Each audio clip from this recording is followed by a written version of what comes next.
ನಮಸ್ಕಾರ. ಸುದ್ದಿ ಸಂವಾದಕ್ಕೆ ಸ್ವಾಗತ. ನಾನು ವೆಂಕಟರಮಣಗೌಡ. ನಮ್ಮ ಜೊತೆ ಸಂವಾದದಲ್ಲಿ ನಮ್ಮ ಪ್ರಧಾನ ಸಂಪಾದಕರಾದ ಶಶಿಧರ್ ಭಟ್ ಅವರಿದ್ದಾರೆ. ಶಶಿಧರ್ ಭಟ್ ಅವರೇ, ಕಾರ್ಯಕ್ರಮಕ್ಕೆ ಸ್ವಾಗತ. ತಮಗೂ ಸ್ವಾಗತ ಗೌಡ್ರೆ. ರಾಜ್ಯ ವಿಧಾನ ಪರಿಷತ್ ಚುನಾವಣೆ ವಿಚಾರವಾಗಿ ಬಿಜೆಪಿ ಹೈಕಮಾಂಡ್ ಅಂತಲೇ ಹೇಳಬೇಕು, ಬಿಜೆಪಿ ಹೈಕಮಾಂಡ್ ತನ್ನ ಅಭ್ಯರ್ಥಿಗಳನ್ನು ಪ್ರಕಟಿಸಿದೆ. ಅಂದರೆ ರಾಜ್ಯ ಘಟಕ ಏನು ಸೂಚಿಸಿತ್ತಲ್ಲ, ಆ ಲಿಸ್ಟಲ್ಲಿ ಇಬ್ಬರನ್ನ ಬದಿಗೆ ಇಟ್ಟು ತನ್ನದೇ ಆದ ಇಬ್ಬರನ್ನ ಸೇರಿಸಿರೋದು. ಮತ್ತೊಮ್ಮೆ ಹೈಕಮಾಂಡ್ ರಾಜ್ಯ ಬಿಜೆಪಿ ಘಟಕಕ್ಕೆ ತನ್ನ ಒಂದು ಇದನ್ನು ತೋರಿಸಿರುವಂಥದ್ದು. ಹಾಗೆ ಕಾಂಗ್ರೆಸ್ಸಲ್ಲೂ ಅಂಥದ್ದೇ ಒಂದು ಬೆಳವಣಿಗೆ ಆಗಿದೆ. ಇದೆಲ್ಲದರ ಹಿನ್ನೆಲೆಯಲ್ಲಿ ತಮ್ಮ ಮಾತು. ಒಂದು, ಕಾಂಗ್ರೆಸ್ ಹೈಕಮಾಂಡ್ ಮತ್ತು ಬಿ ಜೆ ಪಿ ಹೈಕಮಾಂಡ್ ಒಂದೇ ರೀತಿ ವರ್ತನೆ ಮಾಡಿವೆ. ಅವರ ದೃಷ್ಟಿಯಲ್ಲಿ ರಾಜ್ಯ ಘಟಕಗಳಿಗೆ 5 ಪೈಸಾ ಬೆಲೆ ಇಲ್ಲ. ಅವರು ಅಯೋಗ್ಯರು. ಅವರು ಯಾವುದೇ ತೀರ್ಮಾನ ತೆಗೆದುಕೊಳ್ಳೋ ಯೋಗ್ಯತೆ, ಶಕ್ತಿ ಇಲ್ಲ. ಆಯಿತಾ? ಇದು ಸಂಪೂರ್ಣವಾಗಿ ಡೆಮೊಕ್ರೆಟಿಕ್ ಪ್ರೊಸೆಸ್ ಅಂತ ನಮ್ಮ ಜನತಾಂತ್ರಿಕ ವಿಧಿವಿಧಾನಗಳ ಒಂದು ತಿರಸ್ಕಾರ, ಅದರ ನಾಶದ ಲಕ್ಷಣ ಕೂಡ. ಯಾಕೆಂದರೆ ನೀವು ಆಯ್ಕೆ ಮಾಡಬೇಕಂತ ಸಂದರ್ಭದಲ್ಲಿ ನೀವು ಯಾವಾಗ ಅಭ್ಯರ್ಥಿಗಳ ಹೆಸರನ್ನು ಕಳಿಸ್ತೀರಿ, ಒಂದಕ್ಕಿಂತ ಹೆಚ್ಚು ಕಳಿಸ್ಬೇಕು. ಅದರೊಳಗೆ ಆಯ್ಕೆ ಮಾಡೋದೇನಿದೆ ಅದು ಜನತಂತ್ರ ಆಗಿದೆ. ಅದನ್ನು ಬಿಟ್ಟು ನೀವು ಮೂರನೇದವರು ಆಯ್ಕೆ ಮಾಡ್ತೀರಿ ಅಂತಂದರೆ, ರಾಜ್ಯಸಭೆ ಚುನಾವಣೆಯಲ್ಲೂ ಬಿ ಜೆ ಪಿ ಹಾಗೆ ಮಾಡೋದು. ಅಂದರೆ ನೀವು ಸಂಪೂರ್ಣವಾಗಿ ನೀವು ರಾಜ್ಯ ಘಟಕವನ್ನು ಯಾವುದೇ ಲೆಕ್ಕಕ್ಕೆ ತಗೊಂಡಿಲ್ಲ. ಆಯಿತಾ? ಇದು ಭಾಳ ಸ್ಪಷ್ಟವಾಗಿ ಎರಡೂ ಪಕ್ಷಗಳು ಮೆಸೇಜ್ ಕೊಟ್ಟಿವೆ. ಆ ಮೂಲಕ ಜನತಾಂತ್ರಿಕವಾಗಿ ರಾಜಕೀಯ ಪಕ್ಷದ ಜನತಾಂತ್ರಿಕ ವಿಧಿವಿಧಾನಗಳೇನಿವೆ ಆ ವಿಧಾನಗಳಿಗೆ ಕೊಡಲಿ ಪೆಟ್ಟು ನೀಡಲಾಗಿದೆ. That's the first thing. ಇನ್ನು ಅಭ್ಯರ್ಥಿಗಳ ವಿಚಾರಕ್ಕೆ ಬರೋಣ. ಕಾಂಗ್ರೆಸ್ ಇಂದ ಪ್ರಾರಂಭ ಮಾಡೋಣ. ಕಾಂಗ್ರೆಸ್ನಲ್ಲಿ ಇಬ್ಬರನ್ನು ಆಯ್ಕೆ ಮಾಡಲಾಗಿದೆ. ಒಬ್ಬರು ಬಿ ಕೆ ಹರಿಪ್ರಸಾದ್, ಹಿರಿಯ ರಾಜಕಾರಣಿ. ಅವರು ರಾಷ್ಟ್ರ ರಾಜಕಾರಣದಿಂದ ರಾಜ್ಯ ರಾಜಕಾರಣಕ್ಕೆ ಬಂದಿದ್ದಾರೆ, ಕಳಿಸಲಾಗಿದೆ. ಯಾವ ರೀತಿ ಬೇಕಾದರೂ ಅನ್ಬೋದು. ಇನ್ನು ನಜೀರ್ ಅಹಮದ್, ಅವರ ವಿರುದ್ಧ ಅವರ ಜಿಲ್ಲೆಯಲ್ಲೇ ವಿರೋಧ ಇತ್ತು, ಎಲ್ಲ ಇತ್ತು, ಮತ್ತೊಂದಿತ್ತು. ಆದರೂ ಕೂಡ ಅವರಿಗೆ ಮಣೆ ಹಾಕಲಾಗಿದೆ. ವಿರೋಧದ ನಡುವೆ ಕೂಡ ಅವ್ರಿಗೆ ಮಣೆ ಹಾಕಲಾಗಿದೆ. ಅವರಿಂದ ಸಿದ್ದರಾಮಯ್ಯ ಇದೆ ಅಂತ ಹೇಳಲಾಗಿದೆ. Will discuss. ಬಿ ಜೆ ಪಿಗೆ ಬಂದರೆ ಭಾಳ ಮುಖ್ಯವಾಗಿ MTB ನಾಗರಾಜ್ ಏನಿದ್ದಾರೆ ಅವರು, ಹಾಗೂ ಶಂಕರ್ ಇಬ್ಬರಿಗೆ ಟಿಕೆಟ್ ಕೊಡಲಾಗಿದೆ. ವಿಶ್ವನಾಥ್ ಅವರಿಗೆ ಟಿಕೆಟನ್ನು ನಿರಾಕರಿಸಲಾಗಿದೆ. ಸೊ ಒಂದು, ವಿಶ್ವನಾಥ್ ಅವರ ರಾಜಕೀಯ ಬದುಕಿನ ಕೊನೆಯ ಘಟ್ಟ ಇರಬಹುದು ಅನ್ನೋ ಅನುಮಾನ ಇದೆ. ಅವರಿಗೆ ಅವಮಾನ ಆಗಿದೆ, ಅವರನ್ನು ತಿರಸ್ಕರಿಸಲಾಗಿದೆ. ಅವರು ಮಾಡಿದ ತಪ್ಪು ಏನು ಅಂತ. ಅದಕ್ಕಿಂತ ಭಾಳ ಮುಖ್ಯವಾಗಿ ಅವರ ಇಡೀ ರಾಜಕಾರಣದಲ್ಲಿ ಅವರು ಬಿ ಜೆ ಪಿ ಅಂತ ಪಕ್ಷಕ್ಕೆ ಹೋಗಿದ್ದ ಭಾಳ ಜನರಿಗೆ ಆಘಾತ ಉಂಟು ಮಾಡಿತ್ತು. ಈಗ ಅತಿ ದೊಡ್ಡ ಆಘಾತ ಇದರಿಂದ ಉಂಟಾಗಿದೆ. ಪ್ರಾಯಶಃ ವಿಶ್ವನಾಥ್ ಏನೂ ಮಾಡುವ ಸ್ಥಿತಿಯಲ್ಲಿಲ್ಲ. This is the first observation ಗೌಡ್ರಿ ನಂದು. ಎಸ್, ನಾವು ವಿಶ್ವನಾಥ್ ವಿಚಾರಕ್ಕೆ ಬರೋದಾದರೆ, ವಿಶ್ವನಾಥ್ ಅಂಥವರಿಗೆ ಒಬ್ಬ ರಾಜಕಾರಣಿಯಾಗಿ ಮತ್ತೆ ಜನರ ಕಡೆಯಿಂದ ತಾನು ಬಂದವನು ಅನ್ನುವ ರೀತಿಯಲ್ಲಿರುವಾಗ ಒಂದು ಅವರದೇ ಆದ ಒಂದು ಕಮಿಟ್ಮೆಂಟ್ ಬೇಕಿತ್ತು. ಅಧಿಕಾರದ ಆಸೆಗೋ ಮತ್ಯಾವುದೋ ಆಮಿಷಕ್ಕೋ ಬಲಿಯಾಗಿ ಅವರು ಇದ್ದಕ್ಕಿದ್ದಂಗೆ BJP ಹೋಗ್ತಾರೆ, JDS ಇಂದ ಹೊರಗೆ ಬಂದು. ಇದು ಒಂದು ವಿಚಾರ. ಆದರೆ ಕಾಂಗ್ರೆಸ್ಸಿಗೆ ಬಂದರೆ, ಕಾಂಗ್ರೆಸ್ಸಲ್ಲಿ ನಜೀರ್ ಅಹಮದ್ ಅವರ ಆಯ್ಕೆ ಇದೆಯಲ್ಲ, ಅದು ಸಿದ್ದರಾಮಯ್ಯ ಅವರ ಆಪ್ತರ ಆಯ್ಕೆ. ಅದು ಈ ಹಿನ್ನೆಲೆಯಲ್ಲಿ ಸಿದ್ದರಾಮಯ್ಯ ಅವರ ಕೈ ಮೇಲಾಗಿದೆ ಅನ್ನುವ ವಿಶ್ಲೇಷಣೆಗಳು. ಇವೆರಡನ್ನು ಇಟ್ಟುಕೊಂಡು ಎಸ್, ಫೈನ್. ಈಗ ಕಾಂಗ್ರೆಸ್ ಸ್ಟಾರ್ಟ್ ಮಾಡೋಣ. ಸಿದ್ದರಾಮಯ್ಯನವ್ರಿಗೆ ಸಂಪೂರ್ಣ ಜಯ ಅನ್ನೋದು ನಾನು ಒಪ್ಪಲ್ಲ. ಯಾಕೆಂದರೆ ಸಿದ್ದರಾಮಯ್ಯನವರ ಕ್ಯಾಂಡಿಡೇಟ್ ನಜೀರ್ ಅಹಮದ್ ಇರಬಹುದು, ಆದರೆ ಬಿ ಕೆ ಹರಿಪ್ರಸಾದ್ ಈಗಲೇ ಕರ್ನಾಟಕ ರಾಜಕಾರಣದಲ್ಲಿ ಸಿದ್ದರಾಮಯ್ಯನವರನ್ನು ಟೀಕಿಸುವ, ಪ್ರಶ್ನಿಸುವ ಏಕಮೇವ ನಾಯಕ. ಸಭೆಗಳಲ್ಲಿಂದ ಹಿಡಿದು ಅವರು ದೆಹಲಿ ಮಟ್ಟದಲ್ಲೂ ಕೂಡ ಸಿದ್ದರಾಮಯ್ಯನವರ ವಿರುದ್ಧ ನಿಂತವರು. ಅದು ಮುಚ್ಚುಮರೆ ಕೂಡ ಇಲ್ಲದಿರುವಂಥದ್ದು. ಆದ್ದರಿಂದ ನೇರವಾಗಿ ಅವರು ಹೈಕಮಾಂಡ್ ಅಭ್ಯರ್ಥಿಯಾಗಿ ಬಂದದ್ದು ಸಿದ್ದರಾಮಯ್ಯನವರಿಗೆ ಹಿನ್ನಡೆ. ಆದರೆ ನಜೀರ್ ಅಹಮದ್ಗೆ ಟಿಕೆಟ್ ಕೊಡಿಸಿದ್ದೇನಿದೆ ಅದು ಅವರಿಂದ ಅವರಿಗೆ ಆಪ್ತರಾಗಿರೋ ರಮೇಶ್ ಕುಮಾರ್ ಇದ್ದರು, ಮುನಿಯಪ್ಪ ವಿರೋಧ ಮಾಡ್ತಾಯಿದ್ರು. ಮುನಿಯಪ್ಪಗೆ ಭಾಳ ದೊಡ್ಡ ಹೊಡ್ತಾಯಿದ್ದು. ಯಾಕೆಂದರೆ ಅವರು ತಮ್ಮ ವಿರುದ್ಧ ಚುನಾವಣೆಯಲ್ಲಿ ಕೆಲಸ ಮಾಡಿದ್ದಾರೆ. ಆದ್ದರಿಂದ ಅವ್ರಿಗೆ ಟಿಕೆಟ್ ಕೊಡಬಾರ್ದು ಅಂತ ಲಾಬಿ ಎಲ್ಲ ಮುನಿಯಪ್ಪ ಮಾಡಿದ್ರು. ಆದರೆ ಕಾಂಗ್ರೆಸ್ ಹೈಕಮಾಂಡ್ ಅವ್ರಿಗೆ ಮತ್ತೆ ಕೊಟ್ಟಿದೆ. ಆದರೆ ಸಿದ್ದರಾಮಯ್ಯನವರು ಮಣೆ ಹಾಕಿದೆ ಅಂತಲೇ ಅಂದ್ಕೊಳ್ಳೋಣ. ಅದ್ರ ಜೊತೆಗೆ ನಜೀರ್ ಅಹಮದ್ ಡೆಲ್ಲಿ ಲೆವೆಲಲ್ಲಿ ಕನೆಕ್ಷನ್ಗಳಿವೆ ಅನ್ನೋದು. ಅದ್ರ ಜೊತೆಗೆ ನೀವು ಅಲ್ಪಸಂಖ್ಯಾತರ ಸಮುದಾಯವೆಲ್ಲ ನಿಂತ್ಬಿಟ್ಟು ಹೊಸಬರಿಗೆ ಅವಕಾಶ ಕೊಡಿ ಅಂತ ಹೇಳಿದ್ರು. ಕಾಂಗ್ರೆಸ್ ಹೊಸಬರಿಗೆ ಕೊಡಬೇಕಾಗಿತ್ತು ಅಂತ. ಯಾಕೆಂದರೆ ನನಗೆ ಅರ್ಥ ಆಗದಿರೋದು, ಈ ನಜೀರ್ ಅಹಮದ್ ಕಾಂಟ್ರಿಬ್ಯೂಷನ್ ಏನಿದೆಪ್ಪ, ನಾನಂತೂ ಹೆಸರೇ ಇತ್ತೀಚೆಗೆ ನೋಡಿಲ್ಲಪ್ಪ ಅವರು. ಈ 3ನೇ ಬಾರಿಗೆ ಅವರು MLC ಟಿಕೆಟ್ ಕೊಟ್ಟಿದ್ದಾರೆ. ಅವ್ರ ಹೆಸರು ಎಂದಾರ ಮಾತಾಡೋ ಕೋಲಾರದಲ್ಲಿ ಏನು ಮಾಡ್ತಾರೋ ಗೊತ್ತಿಲ್ಲ ಅದಕ್ಕೆ. ಅವರು ಏನು ಮಾಡಿದ್ದು ಗೊತ್ತಿಲ್ಲ. ಅವರು ಬಂಗಾರಪ್ಪನವ್ರಿಗೆ ಅತಿ ಆಪ್ತರಾಗಿದ್ದರು. ಬಂಗಾರಪ್ಪರ ಸಚಿವ ಸಂಪುಟದಲ್ಲಿ ಸಣ್ಣ ಕೈಗಾರಿಕಾ ಖಾತೆಯನ್ನು ಅವ್ರಿಗೆ ಕೊಡಲಾಗಿತ್ತು. ಆವಾಗಲೇ ವಿಶ್ವ ಅಂತ ಕಾರ್ಯಕ್ರಮ ಬಂದಿದ್ದು, ಅದು ಯಡಿಯೂರಪ್ಪನವ್ರು ಇಂಪ್ಲಿಮೆಂಟ್ ಮಾಡ್ತಿದ್ರು. ಅದು ಬಿಟ್ಟರೆ ಅದಾದಮೇಲೆ ಒಂದು ರೀತಿ ನೇಪಥ್ಯಕ್ಕೆ ಸರಿದೋದಂಥ ನಾಯಕ ಅವರು. ಅವ್ರನ್ನ ಸಿದ್ದರಾಮಯ್ಯ ಮುಖ್ಯಮಂತ್ರಿ ಆದಾಗ ಒಂದು ಅಲ್ಪಸಂಖ್ಯಾತ ಆಯೋಗಕ್ಕೆ ಯಾವುದಕ್ಕೂ ಅವ್ರನ್ನ ನೇಮಿಸಿದ್ರು. ಅಂದರೆ ಸಿದ್ದರಾಮಯ್ಯ ಜೊತೆ ಇದ್ದಾರೆ. ಈಗ ಮತ್ತೆ ಕೊಟ್ಟಿದ್ದಾರೆ. ಇಂಥ ಬೋರ್ಡ್ಲೆಸ್ ಪೀಪಲ್ನ ಇಟ್ಕೊಂಡಿರೋ ಸಿದ್ದರಾಮಯ್ಯ ಎಂಥ ರಾಜಕಾರಣ ಮಾಡ್ತಾರೆ ನನಗೆ ಗೊತ್ತಾಗಲ್ಲ. ಅಥವಾ ಕಾಂಗ್ರೆಸ್ ಹೈಕಮಾಂಡು ಒಬ್ಬ ಸಂಪೂರ್ಣವಾಗಿ ಮುಸ್ಲಿಮರನ್ನ 2ನೇ ದರ್ಜೆ ಪ್ರಜೆಗಳನ್ನಾಗಿ ನೋಡಲಾಗ್ತಾ ಇದೆ. ಭಾಳ ಸೀರಿಯಸ್ ಆದ ಥ್ರೆಟ್ ಇದೆ ಅಲ್ಪಸಂಖ್ಯಾತರ ಮೇಲೆ.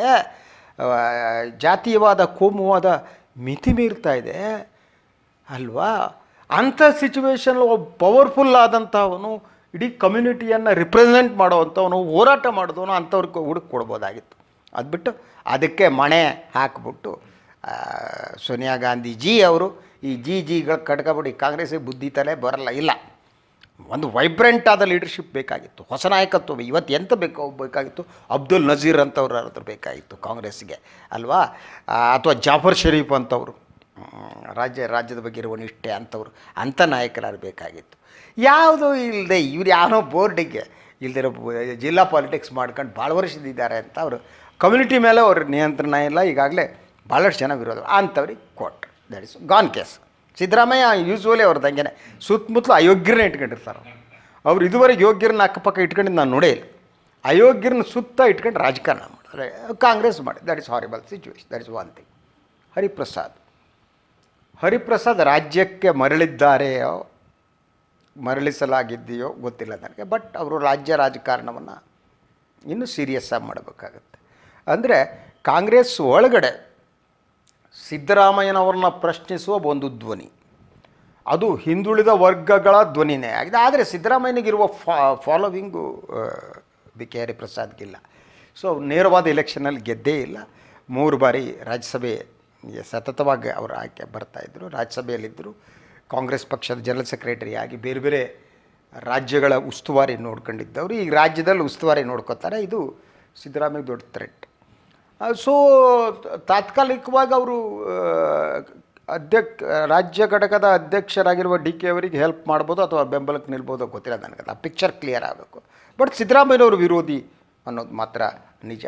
ಸೊ ಅತ್ಯುತ್ತಮ ಮಾತುಕಾರರು ವಿಧಾನ ಪರಿಷತ್ನಲ್ಲಿ ವಿಲ್ ಸ್ಪೀಕ್, ಅಥವಾ ಅಲ್ಲಿ ಪ್ರತಿಪಕ್ಷದ ನಾಯಕರ ಸ್ಥಾನಕ್ಕೂ ಟ್ರೈ ಮಾಡ್ಬೋದು. ಇದು ಸೀನಿಯರ್ ಮೋಸ್ಟ್ ಲೀಡರ್ ಕಾಂಗ್ರೆಸ್ ಶಾಸಕಾಂಗ ಪಕ್ಷ ಅಥವಾ ಕಾಂಗ್ರೆಸ್ ವಿಧಾನ ಪರಿಷತ್ ಪಕ್ಷದ ನಾಯಕರ ಸ್ಥಾನಕ್ಕೂ ಟ್ರೈ ಮಾಡ್ಬೋದು ಆ ಮಟ್ಟದ ನಾಯಕ. ಆದರೆ ಒಂದು ಭಾಳ ಸ್ಪಷ್ಟವಾದ ಸೂಚನೆ ನಾನು ಕಾಂಗ್ರೆಸ್ ಹೈಕಮಾಂಡ್ ಕೊಟ್ಟಿದೆ, ನಾನು ನಿಮ್ಮ ಯಾವ ಗುಂಪಿನ ಜೊತೆಗೂ ಇಲ್ಲ.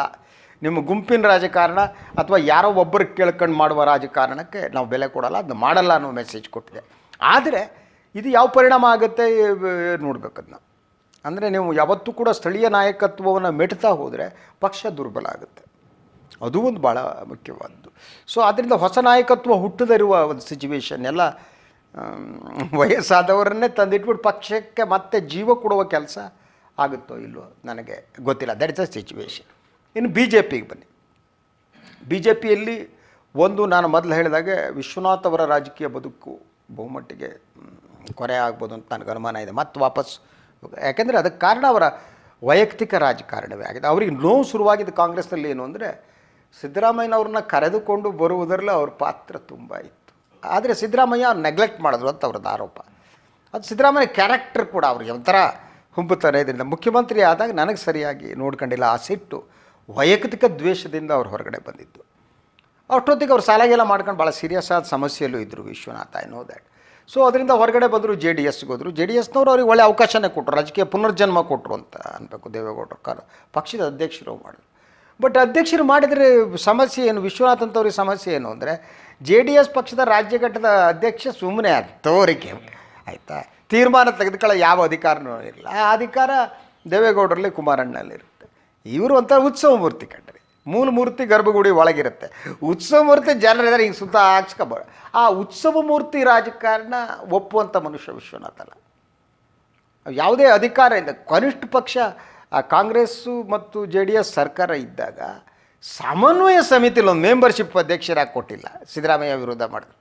ಪಕ್ಷದ ಅಧ್ಯಕ್ಷರಾಗಿದ್ದ ಏನೋ ಎರಡು ಪಕ್ಷಗಳ ನಡುವೆ ಸರ್ಕಾರ ಇದೆ, ಪಕ್ಷದ ಅಧ್ಯಕ್ಷರೇ ಜಾಗ ಇಲ್ಲ ಅಲ್ಲಿ. ಇದು ಯಾವ ಸೀಮೆ ರಾಜಕಾರಣಕ್ಕೂ ವೈಯಕ್ತಿಕ ವಿರೋಧ. ಸಿದ್ದರಾಮಯ್ಯ ಡಿಡಿಟ್ಟು ಉದ್ದೇಶಪೂರ್ವಕ ಅವಕಾಶ ಕೊಡಬಾರ್ದು, ಬಂದ್ ಕಡೆ ಬೈತಾನೆ, ಟೀಕೆ ಮಾಡ್ತಾರೆ, ತನ್ನ ಮೇಲೆ ಟಾರ್ಗೆಟ್ ಮಾಡ್ತಾರೆ, ಅದಕ್ಕೆ ನೆಗ್ಲೆಕ್ಟ್ ಮಾಡೋದು. ಸೊ ಅಲ್ಲಿ ಸಿಟ್ಟು ಬಂತು. ಪಕ್ಷದ ಅಧ್ಯಕ್ಷರಾದರೂ ಅವರಿಗೆ ಖರ್ಚಿಗೆ ದುಡ್ಡು ಕೊಡ್ತಿರಲಿಲ್ಲ, ಕೈಯಿಂದ ದುಡ್ಡು ಖರ್ಚು ಮಾಡ್ತಾಯಿದ್ರೆ. ಈ ರೀತಿ ಗೊಂದಲಿಗೆ ಹಾಕೊಂಡು ವೈಯಕ್ತಿಕ ಸಿಟ್ಟು ಜಾಸ್ತಿ ಆಯ್ತಾ ಹೋಯಿತು ವಿಶ್ವನಾಥ್ಗೆ. ಒಂದು ಕಡೆ ಸಿದ್ದರಾಮಯ್ಯನ ಮೇಲೆ ಸಿಟ್ಟು, ಇನ್ನೊಂದು ಕಡೆ JDS ದೇವೇಗೌಡರ ಮೇಲೆ ಸಿಟ್ಟು. ಆ ಸಿಟ್ಟಿಗಾಗಿ BJPಗೆ ಹೋದರು. BJPಗೆ ಹೋಗಿ ಈ ಎಲ್ಲ ವಿಪ್ಲವಗಳು ನಡೆದು, ಪಕ್ಷದ ಎಲ್ಲ ನಡೆದು, ಬಾಂಬೆಗೆ ಹೋಗಿ ಲೀಡರ್ಶಿಪ್ ತಗೊಂಡು ಮಾತಾಡಿ ಎಲ್ಲ ಮಾಡ್ಕೊಂಡು ಬಂದು ಇಲೆಕ್ಷನ್ ನಿಂತರೆ ಹೊಡೆಸ್ಕೊಂಡು ಹೋದರು. ಆವಾಗಲೇ ಯಡಿಯೂರಪ್ಪ ಬೇಡಪ್ಪ ಇಲೆಕ್ಷನ್ ನಿಂತ್ಕೋಬೇಡ, ವಿಧಾನ ಪರಿಷತ್ ತರ್ತೀರಿ, ಇಲ್ಲ ಬಿದ್ದರು ಪಡ್ಚ. ಈಗ ನೋಡಿದರೆ ಯಡಿಯೂರಪ್ಪನವ್ರ ಮಾತು ಉಳಿಸಿಲ್ಲ ಪಕ್ಷದ ವರಿಷ್ಠರು ಅಲ್ವಾ. ಪಕ್ಷದ ಅವರು ಒಪ್ಪದೇರೆ ಇದು ಮಾಡಾಕ್ಬಿಟ್ರು. ಅವ್ರು ಇಬ್ಬರು MTB ನಾಗರಾಜ್ಗೆ ಶಂಕರ್ಗೆ ಕೊಟ್ಟರು. ಉಳಿದೆರಡು ಸೀಟನ್ನು ವಲ್ಯಾಪುರೆ ಉತ್ತರ ಹೈದರಾಬಾದ್ ಕರ್ನಾಟಕದವರು, ಇನ್ನೊಬ್ಬರು ನಾಯಕ್ ಅಂತ ದಕ್ಷಿಣ ಕನ್ನಡದವರು, ಮೋಸ್ಟ್ಲಿ ಸಂಘ ಪರಿವಾರದ ಕ್ಯಾಂಡಿಡೇಟ್ ಇರ್ಬೋದು, ಅವರಿಬ್ಬರಿಗೆ ಕೊಟ್ಟರು, ವಿಶ್ವನಾಥಕ್ಕೆ ಹೊಡೆದ್ರು. ಸೊ ಅಲ್ಲೂ ಕೂಡ ಅಷ್ಟೇ, ಏನು ಅಂದರೆ ಯಡಿಯೂರಪ್ಪನವರ ನಿಯಂತ್ರಣ ಪಕ್ಷದ ಮೇಲೆ ಸಂಪೂರ್ಣ ಇರುಗೂಡೋದು ಅಂತ ಅವರ ಅಲಗಿಸುವ ಒಂದು ಯತ್ನ ನಡೆದು. ಈಗ ವಿಶ್ವನಾಥಿಗೆ ಉತ್ತರ ಕೊಡಬೇಕಾದ್ರೆ ಯಡಿಯೂರಪ್ಪ ಪಾಪ ಮಾತು ಕೊಟ್ಟವ್ರು ತಪ್ಪು ಮುಗೀತಲ್ವ. ಸೊ ವಿಶ್ವನಾಥ್ ಏನು ಮಾಡ್ತಾರೋ ಗೊತ್ತಿಲ್ಲ. ಏನು ಪ್ರೆಸ್ ಕಾನ್ಫರೆನ್ಸ್ ಮಾಡಿ ಅವ್ರು ಯಾರಿಗೆ ಬೈಕೊಂಡು ಹೋಗ್ತಾರೆ ಅಥವಾ ಹೊಂದಾಣಿಕೆ ಮಾಡ್ಕೋತಾರೆ, ಏನು ಮಾಡ್ತಾರೆ ಗೊತ್ತಿಲ್ಲ. ಸೊ ಒಟ್ಟಾರೆ ಇವೆರಡೂ ಪಕ್ಷಗಳು ನಾನು ಮೊದಲೇ ಹೇಳಿದಾಗೆ ಪಕ್ಷದ ಕೇಂದ್ರ ಇದೇನಿದೆ ವರಿಷ್ಠರಿದ್ದಾರೆ, ಅವರು ಪವರ್ಫುಲ್ಲಾಗಿ ಎರಡೂ ಪಕ್ಷಗಳ ಸ್ಥಳೀಯ ನಾಯಕರನ್ನು ಕೊಂದರು ಅಂತ ನನಗೆ ಅನಿಸುತ್ತೆ. ಎಸ್, BJPಯಲ್ಲಿ ಹೈಕಮಾಂಡ್ ಒಂದು ಪ್ರಾಬಲ್ಯ ಸಾಧಿಸುವುದು ಅಥವಾ ತಂದೆ ಆದ ಒಂದು ತೀರ್ಮಾನವನ್ನು ಕೊಡುವುದು ನೋಡ್ಕೊಂಬಂದಿರುವಂಥದ್ದು, ಯಾಕಂದರೆ RSS ಪ್ರಭಾವ ಇದೆ. ಆದರೆ ಕಾಂಗ್ರೆಸ್ ಮೊನ್ನೆ ರಾಜ್ಯಸಭೆ ಅಭ್ಯರ್ಥಿ ಆಯ್ಕೆ ವಿಚಾರದಲ್ಲೂ ಅಷ್ಟೇ, ಈಗಲೂ ಅಷ್ಟೇ ಖರ್ಗೆದು ಗೊತ್ತೇ ಇರಲಿಲ್ಲ ರಾಜ್ಯ BJP ಘಟಕಕ್ಕೆ.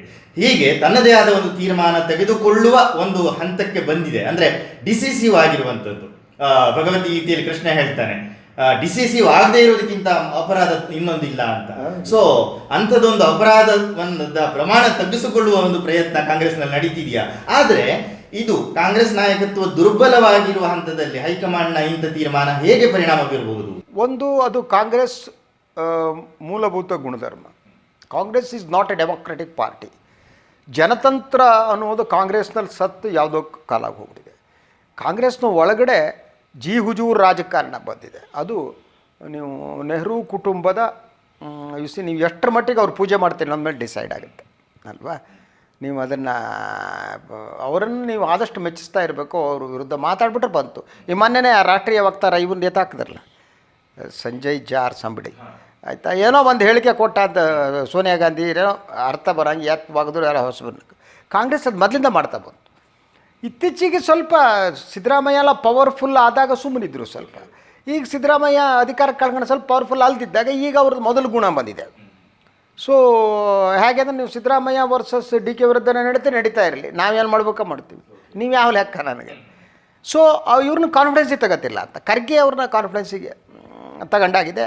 ರಾಜ್ಯಸಭೆ ಇರ್ಬೇಕಾದ್ರೆ as is very close to, so ಅವ್ರನ್ನ ಮಾಡಿದ್ರು. ಈ BK ಹರಿಪ್ರಸಾದ್ ಕೂಡ ಅಷ್ಟೇ, ಅವರಿಗೆ ಆ ಫ್ಯಾಮಿಲಿಗೆ ಹತ್ತಿರ ಅಲ್ಲಿರೋರು. ಆದ್ದರಿಂದ ಕುಟುಂಬ ನಿಷ್ಠೆ ಇಲ್ಲಿ ಜಯಿಸಿದೆ, ಪಕ್ಷನಿಷ್ಠೆ ಅಲ್ಲ. ಅಲ್ಲಿ ಪಕ್ಷನಿಷ್ಠೆಯೇ ಕುಟುಂಬ ನಿಷ್ಠೆ ಅಲ್ವಾ, ಕುಟುಂಬ ನಿಷ್ಠೆಯೇ ಪಕ್ಷನಿಷ್ಠೆ. There is no difference between ಅಂತ. ಈ JDS ಇದ್ದಂಗೆ, JDSನಲ್ಲೂ ಕುಟುಂಬ ನಿಷ್ಠೆಯೇ ಪಕ್ಷನಿಷ್ಠೆ, ಪಕ್ಷನಿಷ್ಠೆಯೇ ಕುಟುಂಬ. ಕಾಂಗ್ರೆಸ್ನಲ್ಲೂ ಕುಟುಂಬ ಬೇರೆ ಅಷ್ಟೆ, ಅವ್ರ ಕುಟುಂಬಕ್ಕೆ ನಿಷ್ಠರಾಗಿರ್ಬೇಕು. ಸೊ ಆ ಕಾರಣಕ್ಕೆ ಮಾಡಿ ಇದು ಒಳ್ಳೆಯ ಲಕ್ಷಣ ಅಂತ ನನಗನ್ಸಲ್ಲ. ಯಾಕೆಂದರೆ ನೀವು ಎಲ್ಲಿವರೆಗೆ ಈ ರೀತಿ ಈ ಬಲಂಗೋಚಿ ರಾಜಕಾರಣ ಮಾಡೋರು, ಹುಜೂರ್ ರಾಜಕಾರಣ ಮಾಡೋರು ಬೆಳೀತಾ ಹೋಗ್ತಾರೆ, ಪಕ್ಷವನ್ನು ಬೆಳೆಸುವ ಬೆನ್ನೆಲುಬಿರುವಂಥ ರಾಜಕಾರಣಿಗಳು ನಾಶವಾಗ್ತಾ ಹೋಗ್ತಾರೆ. They will lose. ಆ ಸಿಚುವೇಶನ್ ಬರುತ್ತೆ. ಈಗ ಕಾಂಗ್ರೆಸ್ಸಿಗೆ ಆ ಸಿಚುವೇಶನ್ ಬಂದುಬಿಟ್ಟಿದೆ. ಇನ್ನೇನಾಗುತ್ತೆ, ಇಲ್ಲಿ ಯಾರು ಕೇಳಲ್ಲ, ಡೆಲ್ಲಿಗೆ ಹೋಗ್ತಾರೆ, ಅಲ್ಲೇನು ಇನ್ಫ್ಲೂಯೆನ್ಸ್ ಇದೆ ನೋಡ್ತಾರೆ, ಅಲ್ಲಿ ಯಾರನ್ನೋ ಹಿಡ್ಕೊತಾರೆ, ರಾಜಕಾರಣ ಮಾಡ್ತಾರೆ. ಇಲ್ಲಿ ಸ್ಥಳೀಯ ನಾಯಕರು ದುರ್ಬಲರಾಗ್ತಾರೆ. ಸಿದ್ದರಾಮಯ್ಯ ಈಗಲೇ ದುರ್ಬಲರಾಗ್ತಿದ್ದಾರೆ. ಸ್ವಲ್ಪ ಕಡೆ DK ಶಿವಕುಮಾರ್ ದುರ್ಬಲ ಆಗ್ತಾರೆ. ಇವರು ದುರ್ಬಲರಾಗಿ ಇಟ್ಕೊಂಡು ಅವ್ರ ಮೇಲೆ ಕುತ್ಕೊಂಡು ಆಟ ಆಡಿಸ್ತಾರೆ. What type of bullshit it is? ಇದು ಯಾವ ಟೈಪ್ ರಾಜಕಾರಣ? ನೀವು ರಾಜ್ಯ ಘಟಕದ ಪಕ್ಷಗಳು ಜೀವಂತವಾಗಿರದೆ ಒಂದು ರಾಜಕೀಯ ಪಕ್ಷ ಜೀವಂತವಾಗಿರೋಕ್ಕೆ ಸಾಧ್ಯ ಇಲ್ಲ ಅಲ್ವಾ. ಯಾಕೆಂದರೆ ಕಾಂಗ್ರೆಸ್ಸಿಗೆ ಈಗ ಪುನರ್ಜೀವನ ತುಂಬಬೇಕಾಗಿದೆ. ಬಿ ಜೆ ಪಿ ಆದರೆ ಹಾಗೆಲ್ಲ ಎಜೆಂಡಾ ಮೂಲಕ ಅವ್ರ ನಿಯಂತ್ರಣ, they will play in different game. ಅವರಿಗೆ ಯಾಕಂದರೆ ಒಂದು ಕೇಡರ್ ಇದೆ, ಅವರಿಗೆ ಆರ್ ಎಸ್ ಎಸ್ನಂಥ ಒಂದು ಸಂಘಟನೆ ಇದೆ, ದೇ ವಿಲ್ ಪ್ಲೇ. ಇವರಿಗೇನಿದೆ, ಈಗಲೇ ಎಲ್ಲ ಒಡ್ಸ್ಕೊಬಿಟ್ಟು ಮಾತಾಡಿದ್ರೆ ಕಷ್ಟ, ನಿಂತರ ಕಷ್ಟ ಅನ್ನೋ ಲೆವೆಲಿಗೆ ಬಂದಿದ್ದಾರೆ.